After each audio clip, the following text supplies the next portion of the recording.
There is an episode where we threw a parade for a postal worker. Within a week of that video, there were dozens of other parades happening across the country for librarians and janitors, and that was it. Like, I was hooked at that point. Ooh, the best idea in the world is an idea that sparks more ideas, and that's what I've been chasing ever since.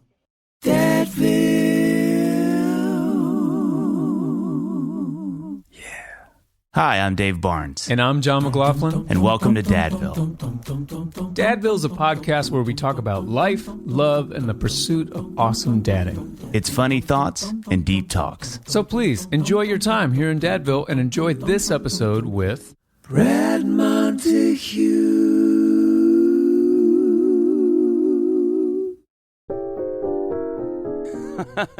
John. Oh, God, that's so funny. You know I'm not ticklish. John, July is here, and it's time for fireworks. Okay. Continental soccer tournaments and the summer games. Oh, man. I don't know. That feels like maybe that wasn't a specific national anthem, but Knockaround has the sunglasses you need to make the most of it. They've been making high-quality shades that don't break the bank since 2005. Mm-hmm. They've actually been our personal go-tos for years. Years and years and years. And you know what, Dave? Mm-hmm. With over 25 different frame styles, there's something for the whole family, including tons of kids' pairs. Yeah. Right? So whether you're looking to rock some red, white, and blues for the Independence Day, or cheer on the Stars and Stripes on the pitch track, court, pool, whatever. Nice. Yeah. Are there any other ones? Give me a second. Bocce ball court? There we go. Knockaround has you covered. All their lenses have UV 400 protection, and with polarized adult pairs starting at $28, you can get a few pairs to leave in your car, toss in your beach bag, or just chunk at your neighbor's yards. Or just chuck in other people's cars. That's true. Windows are down. They're so cheap and affordable. Dave, let me tell you something. Let me make you a promise here. Okay? Let's say it's the 90th minute, right? The U.S. team. Yes. Yep. About to upset Argentina. All right? Yes. You'll probably see me wearing my red, white, and blue, my brand new red, white, and blue knockarounds. And I don't care if I'm in the house and it's raining outside. I'm not taking those things off. You know what? You've gone rogue, John. That's just what I respect about you. You throw convention out the window. Or in this case, you may throw some shades into a window. That's a callback, there we John. Go. Same here, okay? I probably won't take mine off all summer. Dadville fans, don't squint. Don't squint. You know what you're saying. Through the summer's festivities, check out knockaround.com and use code DADVILLE15 for 15% off your order. That's DADVILLE15 for 15% off your order at knockaround.com. Here on Dadville, folks, you hear just the lovely voice, what we would say the dulcet tones of Brad Montague, who, Brad, I got to tell you, I've wanted to have you on for a long time. I feel like you are like, we don't say this much, but when I say it, I mean it. You're like the middle of our Venn diagram. John and I, as we were prepping for this, we're talking about how, like, we have guests that, kind of all fit in different ways. Obviously, most of them are dads and the others are moms. But it's like, every now and then we have somebody, I'm like, not only are they a dad, but they sort of live and work in this space. And it was just like looking at having you on, I was like, this just feels like we got to do it. And you're just making the world a better place. So we want to stand in that sunshine, Brad. Yeah. You guys already have tapped into why I even say yes to podcasts. I just want to hear compliments. So okay. Now we can listen. Here's going to be our deal, Brad. We're going to dish them. You're going to dish them. Everybody's going to leave. If we start running dry, you can give us ideas for more. I go on podcasts just for the introduction, just like you let it go, and then I'm like, "Thank you, everybody. I can now be confident." And then you're out. I go live my life. Yeah. Now I can become. So okay, Brad. We start Dadville with what we call the brag sheet, and this is a little bit about you, so people who are tuning in can. Just sink their talons in. I don't know where that was going. I followed it and immediately regret it, but it feels exciting, and I'm gonna stay with it. We're not gonna erase that. Okay, so Brad Montague, this is your life. Okay, so New York Times best-selling author, and we could stop there. Okay, but you know what? We're not going to. We're not going to do it. Creator of hit web series Kid President and Kid Congress, written 5 books. Which, John, how many between you and I we have? This is hard to tally them up every time. I always forget. I know you've got 0, and then Yep. After this summer, will be 0. Yeah. So that's 5 more than us, which is really impressive, honestly. A book. It's impressive. 5 is expensive. The books are Failibration, The Fantastic Bureau of Imagination, The Circles All Around Us, Becoming Better Grown-Ups, and Kid President's Guide to Being Awesome. This is a step up, too, from that. Currently can be seen as the host of a television special. That means you are on television. The Kindness Project on the Magnolia Network via Max. And this is really cool, too, which we'll talk about. Formed Montague Workshop with your wife, not either one of ours, Christy.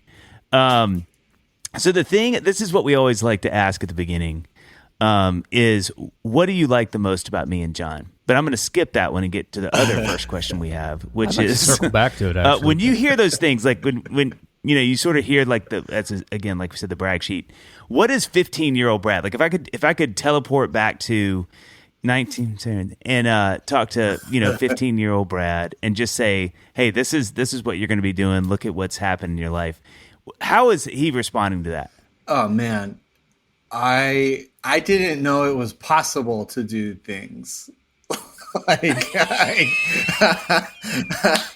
grew up on a farm in West Tennessee. Pause for a second?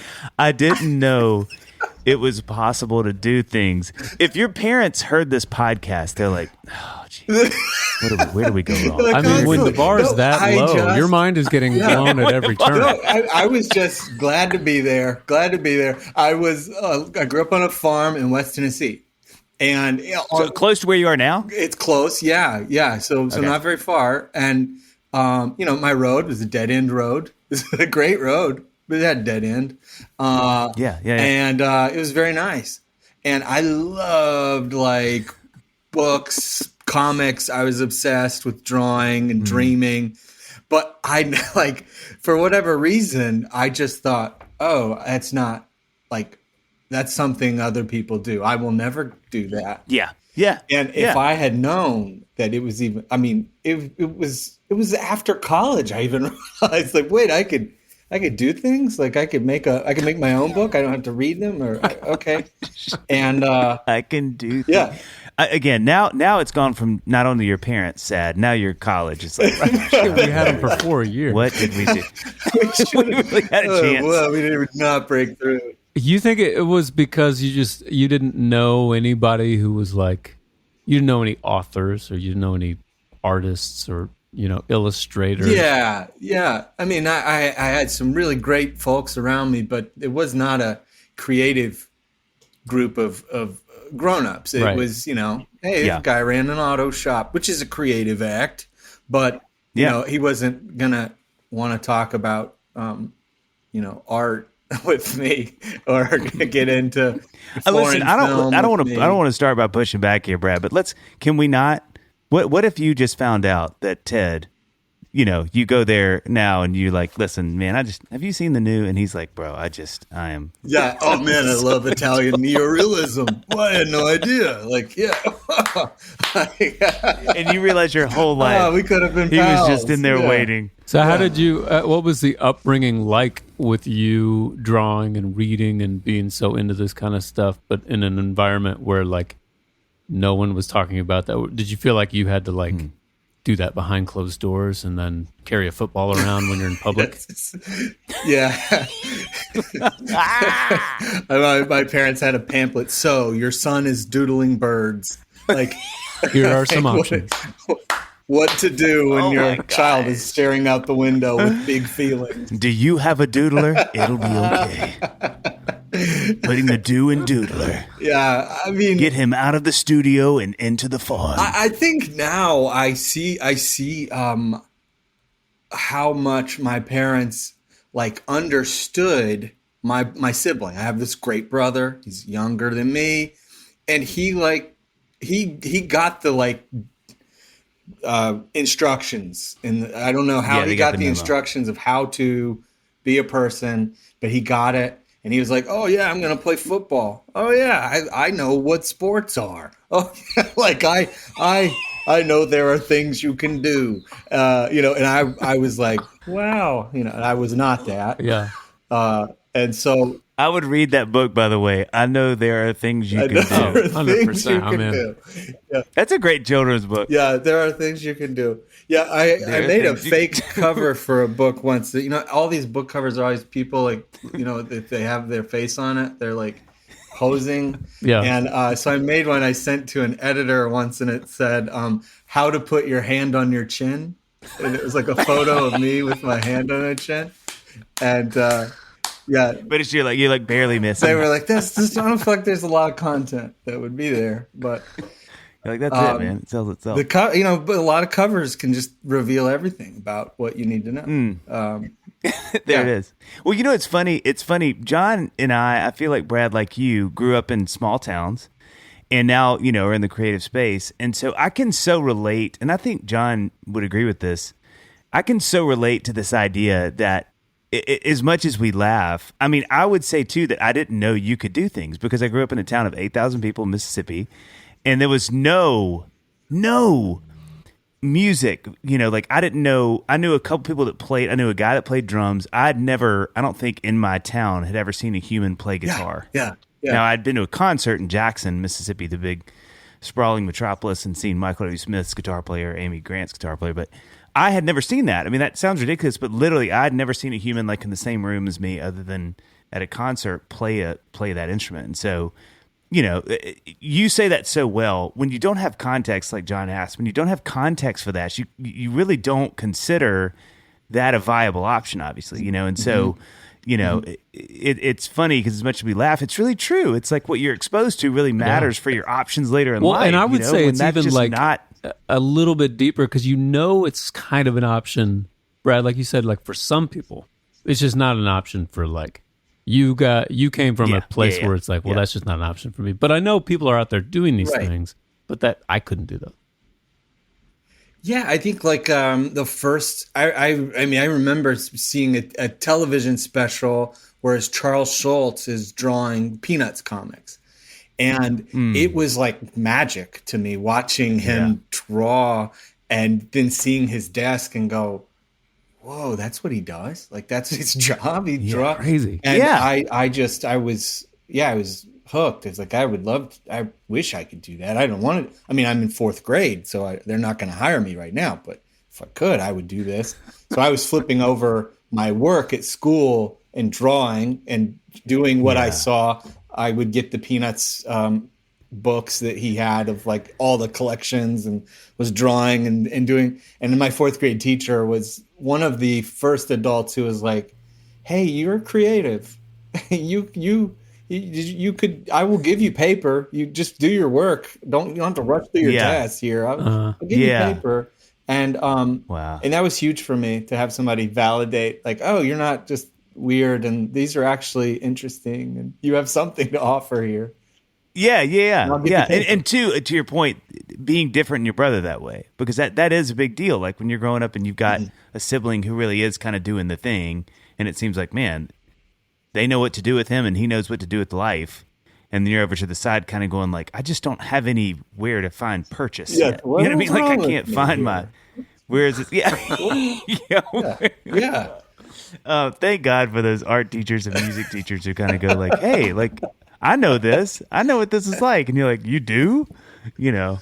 That's that resonates to me. It's funny to hear you say that. I absolutely feel that. So tell us, so you grew up in small town, then where is your first interaction with like, oh, this is like very viable? That's after college, you said. Like that was when you really started to think. Yeah, I mean, if like something I can do or want to do. My first job post college was in news, as I thought the closest thing to the things I wanted to do were, you know, in film and art, advertising, and those sorts of, you know, getting a camera and doing writing. So I was working in a newsroom, and it was in Jackson, Tennessee, not Jackson, Mississippi. They're cousins, right there. And Union University. I was working there in the newsroom, and I quickly learned, like, oh, this could be creative. It's not, like the way that it's being done, and I would get in trouble if I did creatively share the news today. And I also learned creatively share. I learned how to tell stories, but most of all, I learned the stories I didn't want to tell. Yeah. Wow. And so it's like scratching that itch just enough, but going, whew, this is. I just spent a lot of time crafting a story about the worst day in somebody's life. And that's what I'm putting out into the world. Yeah. And so it really, it taught me a lot of, like, I learned how to edit on a reel to reel. I learned the craft of like digital editing all while I learned a lot about broadcast, but most of all, I learned that's not what I want to do. Yeah. And then when moved into advertising, I was kind of like, oh, now I can be free. But that was still just close enough to, I'm telling other people's stories. I'm selling stories, not storytelling. And this is like, so it was a little bit closer, but not it. And again, though, learning a lot more about craft and communication and clarity of language and all this sort of thing. But it was like, this is not it. Yeah. And it wasn't until I had a friend who he worked in startup world, which is, those are some fascinating people to have conversations with because they're just constantly ideas. Yeah. So I loved being with him. I'm not a business person, but I am an idea person and I love ideas. Yeah. And one day he said to me that I was, again, the same way my fourth grade teacher said I was creative. He said, "You're one of my most creative friends," which is very nice to say. Wow. But then he said, "But we're all just waiting on you to actually do one of your ideas." So he's not my friend anymore. Sure. But thought he was a friend. And that's the last conversation we had. Do you remember how you felt when he said you're one of my most creative friends? Were you like, of course I'm creative? Or were you like, oh, I didn't see myself that way? I definitely didn't think I thought he's in the world of like figuring out how ideas actually move in the world, making things like I felt like I was, tiny little nothing compared to his world of creative ideas. Like I was truly moved, like, wow, this is so encouraging, but then immediately discouraged. It was like an Inside Out when joy and sadness are holding hands. Like that's what it felt like. Right. Yay. And man. But it was really helpful because, I mean, that's what good friends do. They tell you the truth. Sure. And I sat with that for a long time and went, well, I maybe I should put one of these ideas into action. And that idea actually ended up being this web series I created called Kid President. And like That's crazy. said, not only am I going to do the idea, but I'm going to like do it all summer. Like every week I'm going to make a video. And it was an experiment in discipline. So I'm going to do a thing over time, express the idea, and move on. Like there was no intention of building a platform or building a thing. Wow. It was proving my friend wrong. Yeah. Revenge. It's a good impetus. And then was it all YouTube? Is that how y'all released those? Yeah, and this was like the Wild West of YouTube, where they're going. Yeah. What are we gonna do here? And I thought it was a fun playground to make something that kind of blurred the lines of fiction, but also made things happen in the real world. So I liked, writing these scripts for it, but also having an element of it where a lot of it is improv, because the person playing Kid President was 9, and he's my little brother-in-law, and we lived across the street from each other, and he could, we were having a lot of fun playing and being together. That's like my favorite thing in the world, was to just hang out with him. And he would honestly respond to things in addition to sharing the lines. And so it was just blending this authenticity of it being, is that made up? Did the kid really say that? And I liked that sort of uncertainty. Yeah. And that, as it found people, I also found that I enjoyed the fact that people weren't just watching the thing, but then were do something after. So if I had him say in a video, mail your friend a corn dog, people did it. You're like, this is power. It's his power. I mean, people would do things that happen, and that was new to me because I had experienced telling stories, but never a story that inspired more stories. Right. There's an episode where we threw a parade for a postal worker here in Henderson, Tennessee. And we filmed it, made it part of an episode, and it was like, throw a parade for somebody who's awesome in your town. Within a week of that video, there were dozens of other parades happening across the country for librarians and janitors, and Jeez. that was it. Like, I was hooked at that point because I went from, I wonder if I have any ideas, to, the best idea in the world is an idea that sparks more ideas. And that's what I've been chasing ever since. John. Sorry. John. Oh my gosh, you scared me. That's okay. I always love hiding in the shower here. John, I recently learned how polluted our air can be. Speaking of scary, Dave, you want to know something scary? What? Indoor air can be up to 5 times more polluted than outdoor air.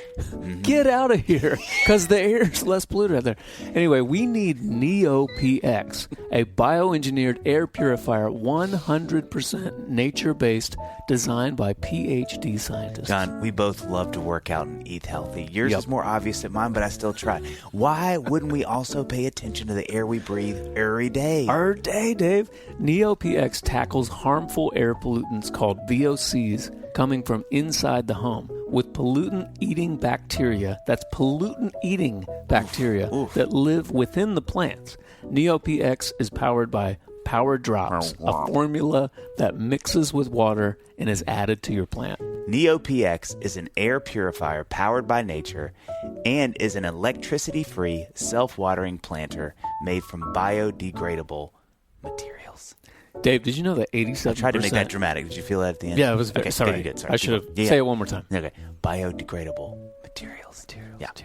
And Dave, 87% of NeoPX customers say they feel the difference within the first week. When you purchase NeoPX, you'll receive 6 Power Drop pouches. To celebrate the launch, NeoPX is offering a 7th pouch free of charge. That's 1 extra month of pure air. So take a deep breath and go to neoplants.com/dadville, and the code will be applied automatically at checkout. We're living in the future. Shipping is available within the U.S. and worldwide shipping is coming soon. It's so good. It feels like in that season, everywhere I went, there was Kid President stuff, and I know that was for a while. What was it like seeing it grow like that? Because I mean, I feel like y'all started these partnerships. I know with what's Rainn Wilson's company? Yeah, so it was interesting. Rainn Wilson had just started Soul Pancake with a group of friends, and it was this really interesting group of people who wanted to create things online that were conversational, that was a community of diverse people who could talk about life's big questions without getting mad at each other. And it was this hopeful, weird thing. And when they reached out, I thought, this isn't real. Like, this can't be a real thing. I had just been making this stuff every week online, and I didn't know there were things. And then they shared what they were working on. And it was really interesting because they had this really big mission for what they were wanting to say, and these really brilliant filmmakers around it. And what they had, though, was some of their stuff was so heavy. Like, one of the web series they were working on at that time was called My Last Days, and Justin Baldoni was part of that. It was this really powerful series about people who had terminal illness, and it was not as depressing as it sounds when you read the log line. It was actually about living, and it was very hopeful, but it's also heavy. It was a lot to go through. So they had this really great material, but needed some joy. And then here I was in Tennessee making this goofy little hand grenade of happiness we would lob onto the internet every week. And they found it. And so when they reached out, it was like finding shipmates who I had looked for my whole life. It was really creative people who cared.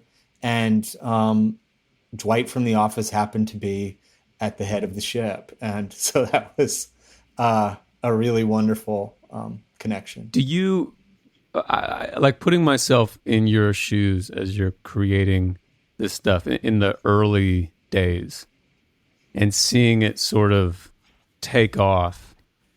And I would imagine that I would think a couple things. One, like it would feel so rewarding, to be putting out, like you said, these things that are like, here's a little positivity, and then exponentially people take it and positivity just grows and grows and grows. But I would imagine that I would be thinking, I have to somehow, as it's getting successful, and you've got, like Rainn Wilson reaching out, I would be scared that the water would get poisoned somehow. Any sort of like notoriety and celebrity just so often is just holding hands with, the devil there. And did you have that kind of mindset at all? And how have you sort of kept it pure, Oh my goodness. Yeah. 'Cause if I'm physically clamming up, like even thinking about those early days of this thing growing beyond what our little community was, because it was constant terror. It was constant. Like, oh no, this is bigger than I thought. Oh no, people outside of my street are watching. Oh no, like it's gotten to where there's thousands of people. Oh no, there's millions of people. Yeah. And for one, wanting to protect my dear brother-in-law, who's one of my favorite people on the planet, protecting my family. And then also this mission, like it's actually really beautiful what we're seeing happen. I want to keep that up. And there was a point where, it was maybe our 15th video that went like runaway train viral. And it was the Kid President pep talk. And that's the first one I saw. Yeah. And it just like, it was wild where we're getting, phone calls from in different languages. I was like, how did they get my number? It's in a different language. And it's like, the Today Show is reaching out. Red Bull energy drinks is like, hey, we'd like get President to be in this commercial. We've got this horror movie. We want him to like play a demon. It's just like on and on and on. All these people speaking into it, going, here's what you should do next with it. Yeah. And so here's what I did. I turned the lights out and just like froze and was like, panic, give up. I don't know what to do. And I had a couple of things happen all at the same time in that same week. There was a guy who had a video go viral the year before. It was called Kane's Arcade, which is just truly a great little short film about this kid who had this cardboard arcade. And I remember this. So good. Nirvan I remember that. Was the filmmaker there. And he just reached out and said, I know what you're going through right now, and sent me a message and said, a lot of people want things from you right now. I don't want anything. I just wanted to like check on you. And it was this warm blanket, this like oxygen tank. We had a conversation, and his advice to me was, hey, a lot of people want something from you. Just keep your love for that kid front and center. And that's like, let that guide the ship. And at the same time, my family could see me crumbling from the, like, what do we do? Like all the joy that this started from is being zapped. Yeah. And it was his, Robbie's mother and father, my mother-in-law, father-in-law, my wife, his sister. They were like, hey, you could stop. We don't have to keep going. Like, that's fine. Wow. No pressure from us. At the same time, I think we have some opportunities. We could do something really cool. I don't think playing the demon in that horror movie is the right move. Shelf that is our first step. We can have it a could be talk step about 5. it. But really, they said, listen, you guys love being together. You love the mission of what this is. Just let that be what is the map for where we go next. Wow. And it was so empowering. Yeah. That suddenly I could go, I could see the fog lift and go, all right, now I know what to say yes to, what to say no to. I think I don't know exactly where we're going. I'm not building a media empire here, but I do have true north. And if we can kind of hang on to that. And so that was how we got through that first early fog. But it definitely was a constant of checking that compass. And if I could go back and do it again, it'd be really fun because I would know, I could enjoy it. Right. I could go, but in that moment, it was exhausting every day and terrifying every day. And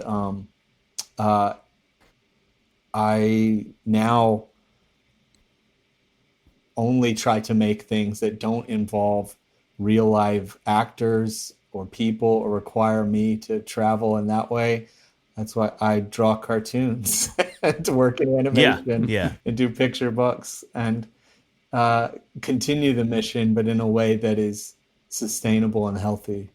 Yeah. It's so funny. Like, to me, success when it comes to these kind of creative endeavors, because it's kind of like if you know you're starting a business and you know what the goal for the business is and you have success, it's kind of a charted course. You kind of know, like, that's what we were shooting for. Now we go to tier 2 of the business model or whatever, You can tell I know a lot about business. I was impressed. I was about tier to Google 2. Thank you.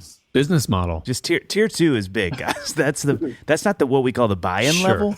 It's more of like that's the tier show me 4. Level is what I would say. Is that's tier 7 at point B, I think. Anyway, I digress. No, but I think the thing that gets a lot of creatives is that you have this thing that's just a like this heartfelt thing you make. There's no commerce for it. You just go, here it is. And then somebody goes, man, that's pretty great. And you're like, that's cool. And then it starts to move and live, and all of a sudden people come back to you like you experienced. And it makes for this really weird whiplash of like, I mean, this happens in music. I think any creative field, you see this, where the beginnings of those things, that's something people ask me about every now and then in Nashville. They're like, what is it like being in a community of artists? I'm like, well, almost 100% of the time, people didn't move to Nashville to be, they want to be successful. That's not what I mean, but I don't know that they really understand what that means. And so, I love being able to sit with younger artists and talk through that, because I had people that did that with me, and John did that, with people too. What sort of things did like the artists say to you when you were younger? They would make fun of me. They would say really a lot of fat jokes. Bring you down to yeah. That's good. Who do you think you are? No, I mean, it was a lot of like, they just say like, man, I know that feeling. You just nailed it, Brad. It was more that than anything. It was just like, I see what you're feeling. I know that feeling. It's going to be okay. Yeah. You're not alone in that feeling. Here's some things that I did that helped me, right? Yeah. But I think all that to say, people outside of these creative spaces, I think it's hard to understand just how jarring what you're explaining is, because when you really don't have intent for something to be commercial, and then it is a weird thing to do, because not only are you dealing with, like you said, the requests y'all were getting, and you're going, is this even the vision for what we're doing? You like you have to sort of suddenly scale this thing immediately.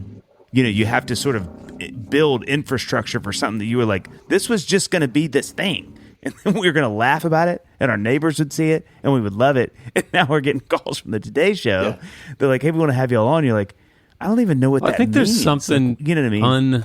I don't know what the word is. Unnatural, uncomfortable about being seen without being known by the people that are seeing you, Like, wow. Something blows up, and then all of a sudden just everyone in the world turns and looks, and you're like, no, that's too much. That's too much. Because then it makes you second guess who you are. both because you kind of want it to stop, but you also are like, I will die if this stops. You know what I mean? It's like that weird. When it's so validating, it's like, Brad, I know when y'all were doing that, you're like, isn't it cool to have this feeling? And the feeling is, I thought this was good, and now a lot of people agree that this is good. Yeah. I mean, that is it's an incredible feeling, So we're but not it's alone also here. To impact culture in some way, to contribute in that way, it's just it's hard to fathom. But there's this habit of our culture just consuming everything, and quite literally. Baby, I didn't feel myself down. Hey, speaking of babies, did you? What? Were you going to say something? I was, actually. I just want, for the record, I know the words just for legal reasons. I didn't want us to get in trouble. Dave, let's play a game. Okay, I'll name 2 things, and you tell me which one of those things you'd rather do. Okay, go. Okay? Mm-hmm. Grab a cup of coffee or go to the store to buy diapers. Coffee. Okay. Round 2. Watch your favorite TV show or go on a diaper run? TV show. Okay. Take a shower and relax or go to the store to get diapers? Okay, I feel like there's a pattern here. I do not want to go on a diaper run, and especially if the diapers have had runs. You know what I'm saying? Hey, come on. Exactly well, Dave, listen. Yeah. Then you're going to want a subscription to Hello Bello. Mm-hmm. Named Best Diaper Subscription by New York Magazine and winner of the 2022 Good Housekeeping Parenting Award, Hello Bello will keep you well stocked on diapers and wipes. Oh, I love that. That sounds amazing, Johnny. So much so, I'm considering asking Annie if we should have more babies just to get a subscription to Hello Bello. Not really. I don't. That was a joke. Annie, if you're listening. No, that's not. I mean, I think that's where Amy and I are headed, too. Really? No, I'm kidding. I was just going with your joke. Amy, nervous. I am fine. Yeah. We don't need more kids. Yeah. Go to hellobello.com/dadville to get 30% off your first customized bundle. Pull your cars over, people. 30% off. And a full-size freebie product of your choice. Oh, my goodness. Hello Bello, you guys. That's hellobello.com/dadville to start bundling with 30% off your first order. Don't forget. That's hellobello.com/dadville. Feeling as though, I am being consumed. Right. I'm a product. And like this, this feels hurtful and to be misunderstood is a complicated thing. Well, and I can't imagine, again, when you have a literal child that's the star of this thing, that's a whole other litany of things you're having to think about, because now he's the face of this thing, and whether people know it or not, those things are really being directed more at him than you, even though it's, you're writing and making this thing. He's the face, and so then you got to. It became a constant pivot. Let's pivot to kind of communicate to everybody, hey, this is not healthy. Hey, this is all about all children, not one child. Let's take the pressure off that. No. Like, look, this is about kids in schools. This is about teachers, people who work with kids. This is about it's about the child in front of you. Okay. Not the child on the screen. You're like constantly trying to make it that, even though everything else wanted to make it something else entirely. I remember doing interviews, and there was this dinner we went to in which there's all these different influential people are around and talking, and they had told us this is going to be about change and about positive leaders and doing things for kids. And the first question to Robbie was, "Who's the most famous person you've met?" and he's like, he didn't know. He was like, I don't know. Everybody's famous to somebody, I guess. I don't know. Like, it was so empty. And there's something, though, really wonderful about, in that same setting, there was a Supreme Court justice there, Supreme Court Justice Sonia Sotomayor, and we're meeting her, and her question was not, who's the most famous person you met? It was, so what do you love about what you get to do? That was her question. Wow. And it was so moving to actually hear Robbie's response to that, because nobody had ever asked him that. It was always, you know, what's it like to be famous? And she asked him that, and his response was this gift to me when I heard it, because it was exactly what I had hoped. It was that, you know, I love that I get to dance. I love that I get to help people, and that I get to hang out with Brad. And that was kind of it. It was no like big speech or anything. Great. It's just, and that was so simple. But I then answered and shared, oh, well, here's what I love about it. And it's that I love that we get to tell stories that inspire more stories and help create a more childlike world and bring people, reconnect them to what really matters in a playful way. And get to be do that with the people I love. And he had never heard me say that, I don't think. I feel like hopefully he had seen it and felt it, just like I had never heard him say, this is what I love about what we're doing. He had never heard me say, this is what I love about what we're doing. And I asked her, like, thank you so much for asking such a beautiful question that unlocked this conversation. Yeah. And she said, oh, honey, I hate events like this. Everybody wants to talk about being a Supreme Court justice. And I want to talk about, you know, I want to talk about my grandmother. I want to talk about making wrongs right. I want to talk about, and it was very beautiful to remind me, and that if you really want to know who you are, find out what you love. If you really want to know the people around you, find out what they love. And the more we speak that to each other, maybe the more we can like live in it. Part of that. That's where the good stuff is. Yeah. You spoke to stories just a second ago, and something I want to do, if you're okay, I called it the tour de books.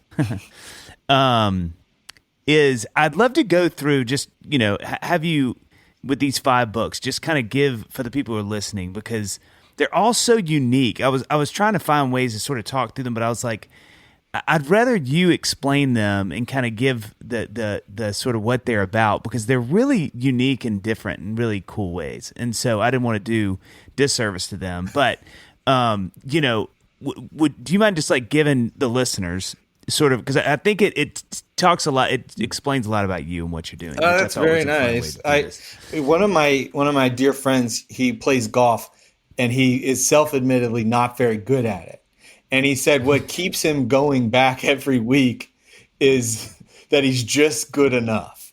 So he's like, I'm going to get better. The curse. And I was like, that's how I feel about writing. Like every book, I'm like, I almost said what I was trying to say. Almost what I was trying. Like, so close.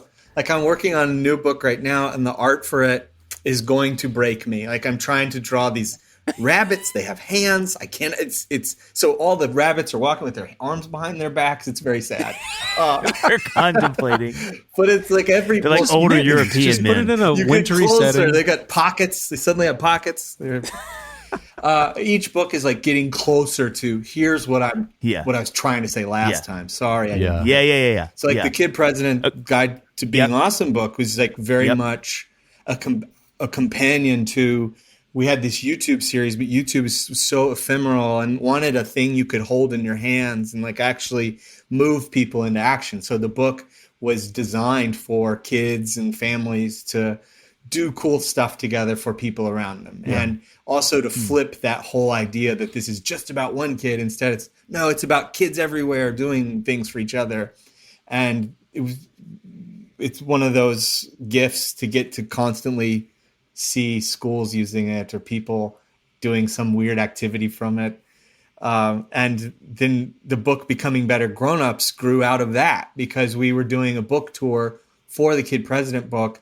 And I had been tethered to a laptop editing videos 24/7 and was finally able to be with kids and real people. And it just was like, oh man, I missed this. I missed real people. And so I wanted to go on a book tour, but I didn't have another book. So I went on a listening tour. And that's incredible. I visited elementary school classrooms in every state and told them to tell me what it looked like. Wait, literally every state? Every state. I visited schools that had massive budgets, schools that looked like Hogwarts, schools that looked like a hog barn. I don't know, like all different types of learning environments.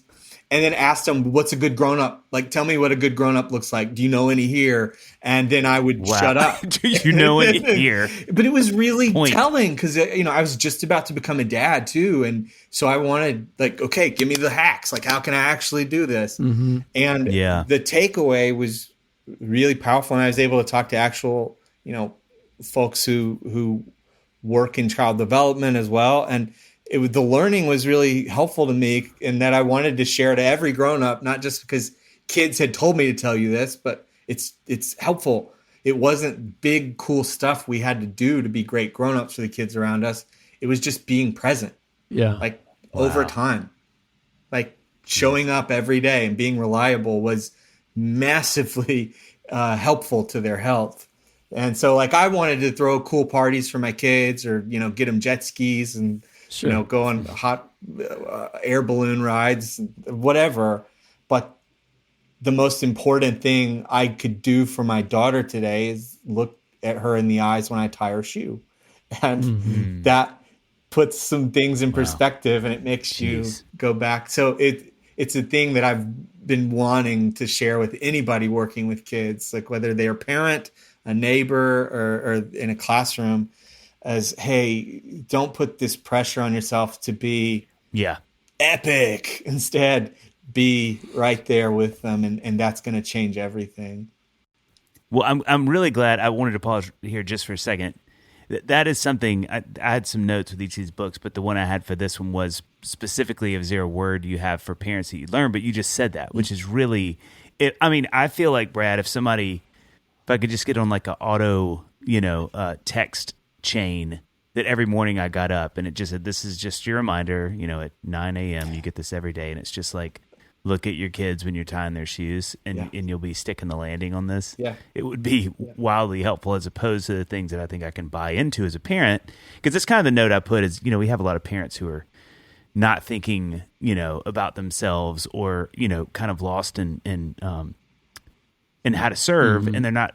It's just a struggle to remember who you are and how you're affecting your kid in interactions and things. And so I think I was just going to ask that, but you just said for that. Me, I feel like it's good to hear that, because I feel like I can be obsessed. We've talked about this a lot on this podcast. I can become obsessed with having some kind of magic moment every day with my kids. Like in the early years, it was a real struggle. Like I would go to bed most nights feeling like I missed it. Like it wasn't I needed to have some like just amazing moment with them. Yes. And I feel like when I hear you talk about this book and what you learned from going to 50 different schools in 50 different states and talking to these kids, is like, no, it's happening. Just like calm down. It's like, you're there. You just gotta. Yeah. Yes. Yeah. That's so right. That's so it. And that's the tension I was feeling, because that's one of my favorite things to do, is like big, ridiculous, wildly generous things. Yeah. Like if I speak at an event, I want to surprise the audience with a choir. I want to end my talk with a t-shirt cannon. Like those are things I've done because I've sat in audiences, and that's what I want. I want it to be great. And yet, even in those circumstances, the most important thing I could do is be present in that moment with them and for them. And so, I need that reminder constantly that it's, hey, Brad, you're already enough. Like just don't do anything for their love. Do it from a place of love. And that's going beautiful. To that's beautiful. Really, really, really lead to some good places. Yeah, that's true. That's beautiful. It's not like we need our kids to earn our love. So why do we feel like we have to earn their love every day? I know. Yes. I don't feel that way, I know. John. I was looking at Brad when I said that. Okay. And then, so then Circles All Around Us, which, by the way, is a gorgeous cover. Thank you. I love that. That one was not even supposed to be a book. When I was visiting these classrooms, I wanted to leave kids with something encouraging. So I had this poem that I would end the classroom visits with, and it was about community. And it was, there's circles all around you everywhere you go. There's a difference you can make and a love you can show. And I can't wait to see those circles grow and grow and grow. And that was this just little way of reminding them that we all were connected. We all mattered to each other. And I had released a video that had that idea. And I was working on a completely different picture book. And an editor reached out and said, this is a book. And I am glad she did, because I would not have seen it that way. I didn't think, because I thought, this isn't very funny. Like, this isn't very, like this, I don't understand. Why is this a book? And she really helped me see the value in having that idea presented in such a way. And it made me fall in love with what a picture book can do and be. And that thing has been translated into so many languages. It was given to the British royalty. It's been turned into a marching band halftime show. I mean, this silly, simple little thing. But that's kind of, I guess, what goes the furthest, are little things made with a lot of love. And so I'm still constantly in awe of how that book grows and finds people. Yeah.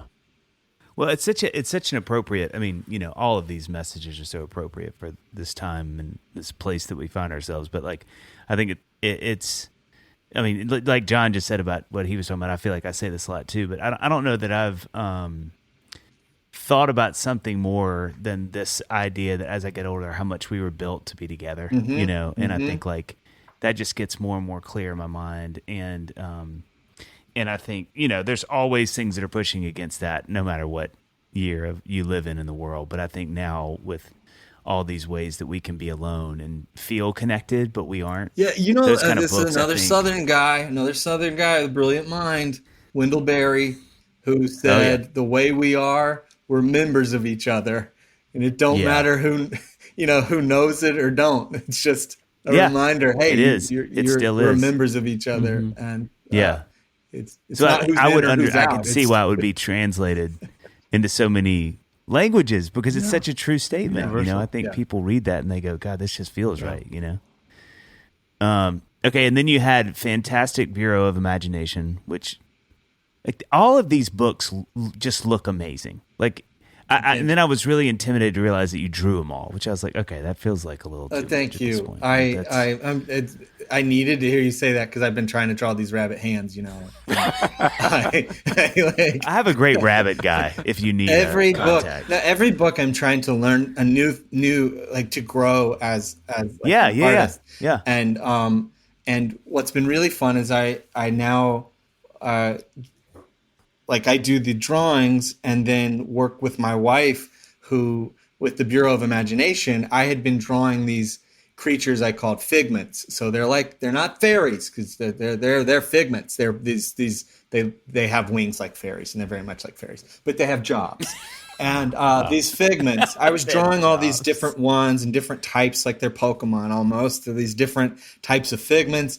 And my wife took the drawings and then would grab paper that was, strewn around our workshop here, or that I'd picked up from different places, and would kind of construct them into actual little figments around here.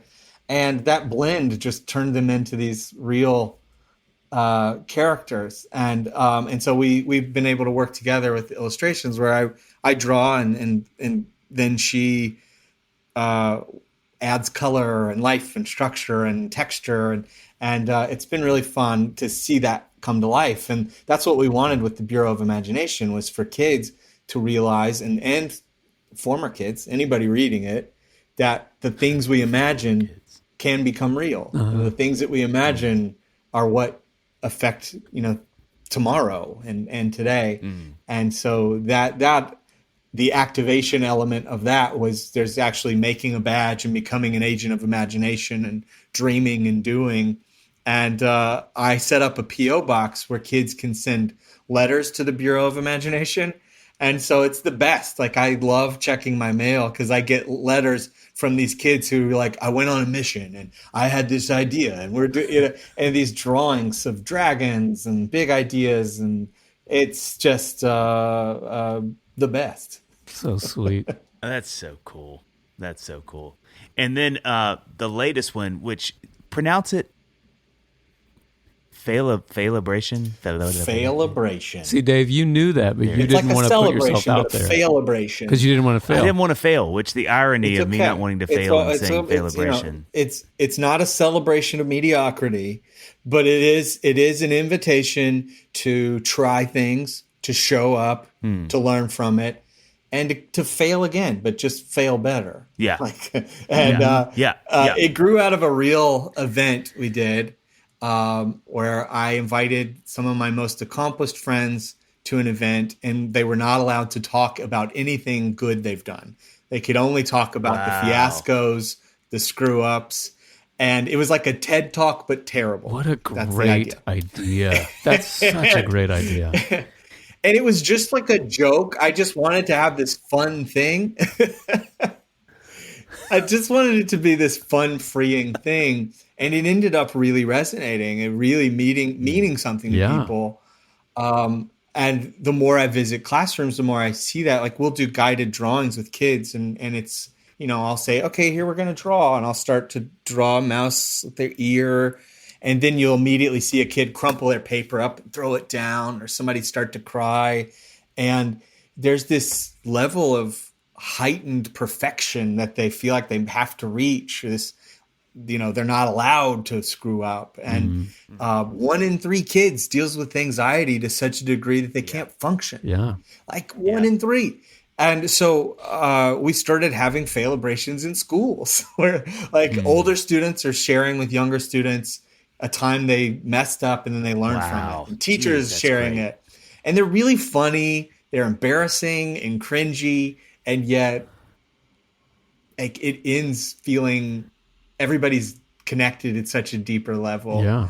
And so the book grew out of a desire for there to be more kids feeling that kind of freedom, and me being obsessed with wanting to grow as an artist, having the freedom to make a book that's really messy and literally made out of trash from our studio. So it's made out of all sorts of pieces from here. And so this fall, when the book comes out, we're going to be throwing Failabrations every state.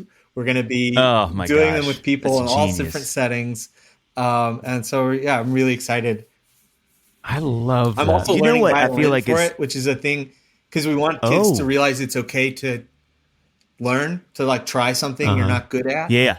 And so on book tour, I will be playing poorly, but playing the violin, because I've always wanted to learn but was afraid. Violin is, to me, because of the unfretted nature of the instrument, is mostly played poorly, except for the 10% of the world who play it well. Yeah.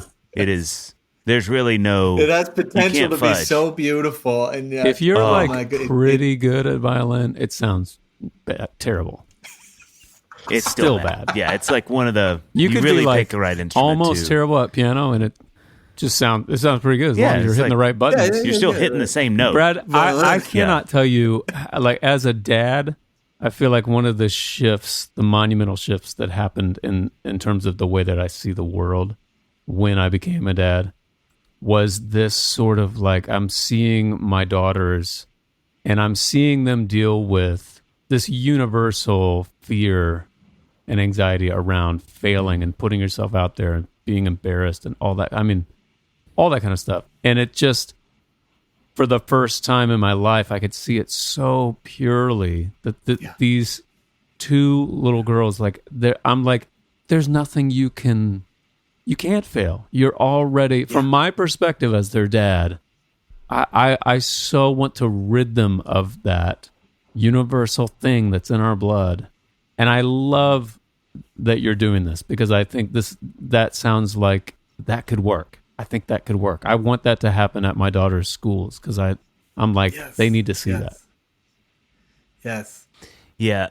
The thing that I think is I was going to say, I think the thing that's so hard about being a parent and I feel the shrub, and that's maybe because I'm not a great parent, but you're failing at it. It's that thing, and that's okay. Yeah, that feels a little there are hotter of a take consequences than I to was our going failures, for. gentlemen. Okay. Wait, this took a left-hand turn, Yeah. and I'm gonna mute the rest of this.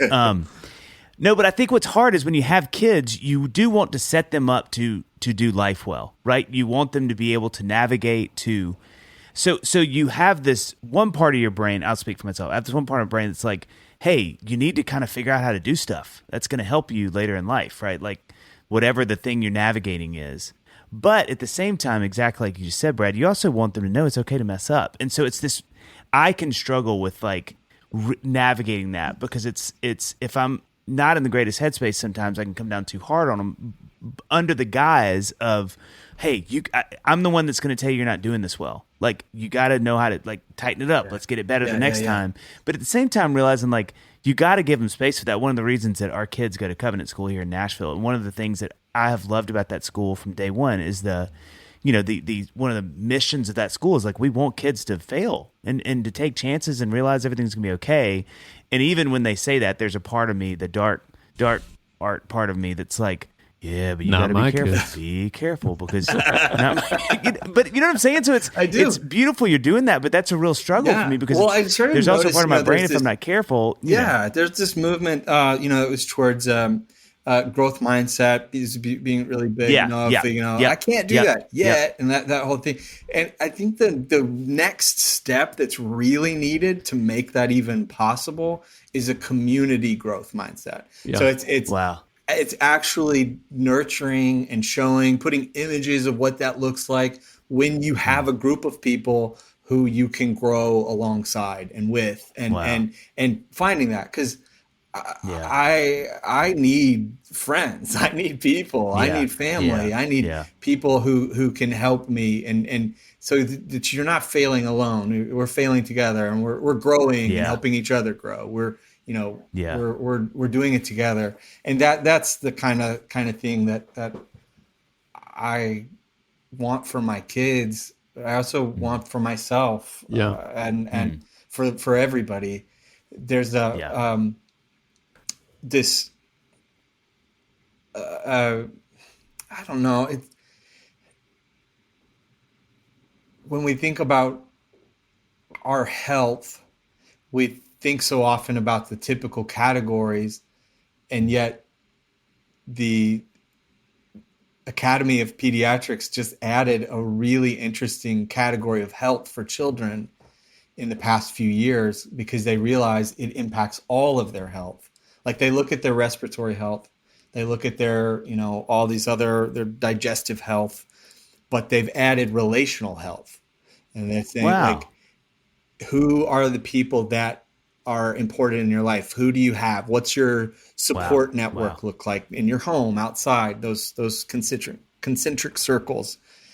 Because that's the biggest indicator of what your health is going to look like. If you want to talk about us being connected, your health is literally tied up in my health. And so I want my kids to have a healthy dad, and I want my health to be a reflection of theirs, and the community around me to grow.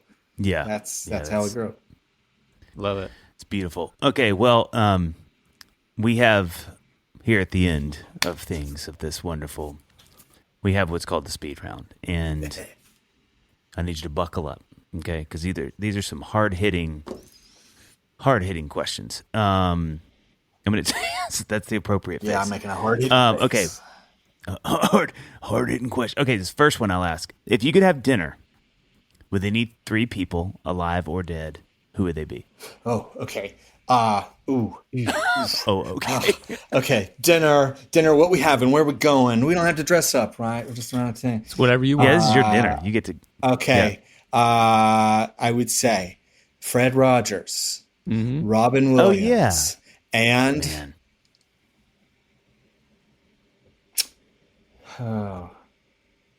Mother Teresa. All right. Oh. Just gonna mix it up. I got caught in a serious Facebook spiral of whose line is it anyway. Robin Williams highlights this morning. Oh, that's good. And it was like, good gracious, man. What a mutant of humor that guy was. Yes. So good. So brilliant and so human. Like, I think there's something about his warmth that just, he added a really wonderful humanity to his humor, which I think is pretty hard in that sort of rarefied air of his skill set, you know? All right. Any failed book attempts, like terrible ideas for books that you've had in the past? To put your money where your mouth is. Oh man, so many. Oh, I had this great one. It was called Whale, Whale, Whale. And I already disagree with this not coming out. Did Matthew McConaughey read it? Because that would have been the perfect tie-in. It just, I couldn't figure out what happened next. Whale is so good. It was a Southern grandmother saying the story about this whale and the kid being like, no, anyway, it just didn't work. I had another one that, this was very early on. It was about a polar bear, and it was supposed to be a coloring book. And then I realized that's a terrible character to have colored. Like they're white. They gotta be white. White crayon doesn't work. And so I was like, oh, maybe his name is like, you know, he's Jeremy, the diseased polar bear. And there's some sort of, reason. His fur is different colored. And it, that one, I abandoned that one. I could just see the Random House pitch. They're like, Brad, I'm sorry, start over. Is it going to be called Jeremy the Diseased Polar Bear? Like, no, guys, you're not. Stay with me. Is he the main character? Yes. Do we know what's wrong with him? No. This is. He goes from doctor to doctor. This is for there was one that I was working on, and it was like a joke, and then I realized, wait, this actually would be interesting, because usually the books with woodland characters are always British. They're not like animals that we have around here, especially in West Tennessee. And I was like, there needs to be a picture book that's got a possum. Like we have possums all over here. Yeah. And so I started one that's like about a possum who stayed awake. they're always, falling asleep, playing possum. But what if like one of them keeps staying awake and he gets certain rewards, and the other one's like, dude, what'd we miss? And, anyway, he's like, bro, you just missed everything. You missed Jeremy the Diseased Polar Bear. He was here. He was the We're best. all getting tested tomorrow. The best. We're all getting tested tomorrow. Oh, that got me. Okay, a couple more questions. Favorite show or book as a kid? Oh, so many that I love.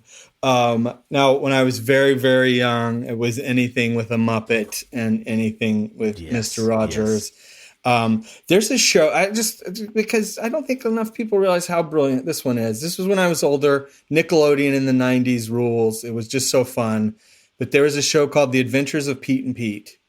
And if you have not revisited it, it's still excellent. It's so good. It's one of my favorite shows. It still holds up. It's two brothers named Pete, and the music is like 90s, like indie rock. It's a little off key and tune, just the way like a junior high kid's emotions aren't like fully articulated. It's just like so weird and strange. And I got to connect with one of the co-creators of that a few years back, and I was just stunned by how funny and kind he was. Nice. Yeah, that's it's weird. I think this is the second time that show has been referenced in the last week for me, and I'm trying to remember why. Never heard of it. It may have been the music. I feel like it was actually the music somebody was talking about, how great it was. Great music. Yeah. And it just captures what it feels like to be a kid. This is the world, and that's so absurd. And it's like, it really, that's what the world feels like. Yeah. And they both were named Pete. Both named Brothers. Pete for no reason. And one of the youngest has a tattoo on his arm of a painted lady, and Okay. And there's a superhero, Artie, the strongest man in the world, who's their personal superhero. I'm already in on this. I had a dream about this, I think, last night, actually. Artie was there. Brilliant nod. All right. Yeah. Last question of the interview. If you could write a book on fatherhood, what would the title be? I'm not fussing, but